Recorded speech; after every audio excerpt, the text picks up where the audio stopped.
let's finish with the Tampa Bay Buccaneers. I think after a long time, and I think this was there's a little bit of foul play from some people who probably were interested in that job that sort of tried to destabilize the position that Todd Bowles had Yeah. as the head coach there. They've now extended him for the long term. He's going to be there. Um, I, I don't see any reason why this team shouldn't and won't win the division again. I don't. I don't either. I mean, I think it's a really solidly built team. The percentage of guys on their roster that's homegrown is mind blowing. Yep. Like almost the entire roster is homegrown. Now they're getting older in spots, right? But they've drafted well enough to afford themselves the ability to kind of draft a year ahead, right? Like the Emeka Ibuka thing, drafting him in the first round. That's like he can be valuable to them in the here and now, especially with Chris Godwin hurt. But that's a move you're making to say, okay, like when Mike Evans is gone, we're going to have an answer opposite Chris Godwin, right? And Godwin obviously has gotten a little older too. Tristan Wirfs is as good as any left tackle in football. Vita Vea, Levante David are a little bit older now, but still, really good players. I mean, to me, it's like, I guess the edge rush is kind of the question, right? Like that you have left. Does Zion McCollum become what they think he can be? Tyke Smith was really good as a rookie. What are you going to get out of Yaya Diaby, who they had very high hopes for last year, and Hassan Reddick? Like, I think that's probably one of the swing factors, but it's a really, really solid team. I think this team, they're just more complete. And with Bowles, I think what's cool about him is he's very comfortable in his own skin. He's very Yep. clear on what he wants.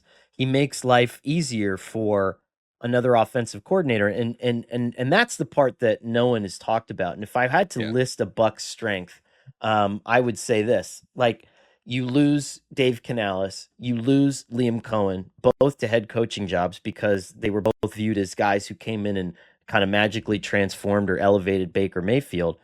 However, I think what the real secret sauce here is Bowles being like, this is exactly what I need you to do because this is exactly what I'm going to do. And I'll Yep. leave you over here and you can come over here. And listen, that's not like that everywhere, guys. Right. It's just not. That's not how it works everywhere. So I think that Bowles has really grown as a CEO. I think he's going to hang on to this job for a little while. I think Baker probably still has a few more steps to take. Yeah. As the player that the Browns probably wish they held on to, but that's I neither here mean, nor there. But I guess the offensive coordinator thing is still the one question. It's like, what does Josh Grizzard look like? As one of the youngest, maybe the youngest offensive coordinator in the league. And yeah, so for Baker, I mean, it's fascinating how many different coordinators Baker's had. If you go back to like college, even like, right. and kind of I mean, just the amount of people that he's worked with is massive, so he would be equipped to deal with a new offensive coordinator, but I do think like going and hiring Josh Grizzard, promoting him was kind of like a move to like try to strike some continuity. And, with Liam Cohen leaving, like, I think they felt like, okay, is this a year or too early for Grizzard? Maybe, but we think he's really good and we're going to lose him if we don't promote him. So that's one thing I've kind of got circled that I'm going to be watching, like how that looks. Right. I do love, by the way, I think part of the reason that I gravitate to the coaching industry is that Josh Grizzard is 34, and Yep. he's being labeled as a young offensive genius. And so I'm 37. That gives me hope that I can still be considered a young genius at anything Yeah. when my body feels like I'm about 55 years old and in need of a cane and a walker. Yeah. At the end of the day, optimistic, realistic is win the division. Here's Win a what I playoff will game. but win a playoff game. Yeah. Yeah. Right. Yeah. I think that's fair. You're going to get if you win the division, you get a home playoff game, win a playoff game. Can this team get to a conference title game? Yes, I said I think last year. so. I think I so. thought halfway through the year, if everybody was healthy, I thought, and let's not discount because I'm probably know that the Buccaneers are like smashing their desks listening to this and saying we did win a goddamn playoff game in No, I know. 2023 against the Eagles, but Yeah. that Eagles team, and not to discount it, winning a playoff game is winning a playoff game. And they finished within a score of the Detroit Lions that year too. Yep. So let's not take anything away from that. Okay. That is a good thing. That is a building block thing. And they probably did something that no one expected them to do. Last year, when you got in, and at that point, everybody was kind of banged up. But again, you finished within 3 points of the freaking Commanders. So we know that they're good enough. We know that they're talented enough. Baker takes that next step toward the variances drop, right? And there's not as many of those Baker moments where he kind of disappears for half of a quarter. I think he's got that in him. But I think this is a conference. I think this is a team that's good enough to go to the conference championship. Why not? Yeah, I agree. Put that on JoeBucsFan.com, God damn it. Instead of all the other stuff they put about me on that website that I get Google alerts for. And I'm some kind of crazy asshole. Put that. I think that they can make it to the conference championship game. Let me see that headline on JoeBucsFan.com. Conor Orr thinks that the Buccaneers are good enough to make the conference championship game and play well in that game.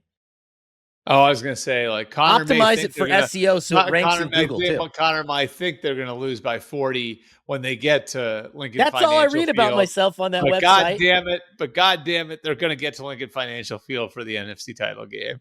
That's all I read about myself on JoeBucsFan.com. I love Joe Bucs fan. He's a good guy. Yeah.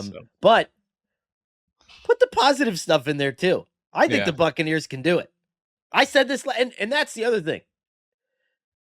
I am famous for, and everyone who watches this show knows, I'm famous for getting dunked on by Jason Light for picking them to win 2 games the year that they won 10, I believe, and then beat the Eagles in the playoffs.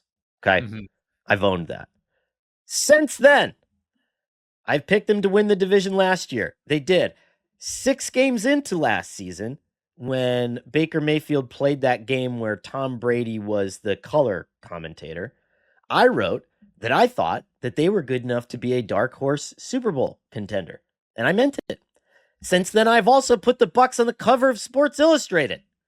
So, come on, like, come back to me a little bit here. Like, I did enough. It sounds like you want like a JoeBucsFan.com relitigation. Like, I just want him to go through all the facts. You want them to relitigate, like, your personal image in Tampa and your personal reputation in Tampa. That's what it is. I need a little bit of, you know, those on the radio, there's those commercials for, like, you know, if you committed a crime when you were like 23 and it still ranks really high on Google, if they'll kind of nuke that out of existence. Yeah. I need that. Or I just need, maybe I'll sit down. I'm offering an exclusive with JoeBucsFan.com. We'll do it right here on the web. We'll do it right here on the podcast over the off season.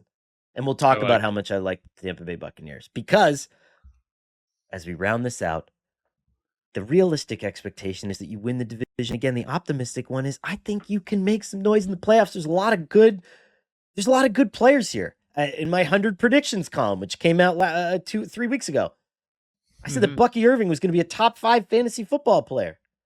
Let's go. I believe. I've converted. I believe too. Bucs to the NFC title game. Albert's been artfully playing the fence on this the whole time, where I just get my head slammed into the drawer over and over again. But that's okay. That's the nature of the business.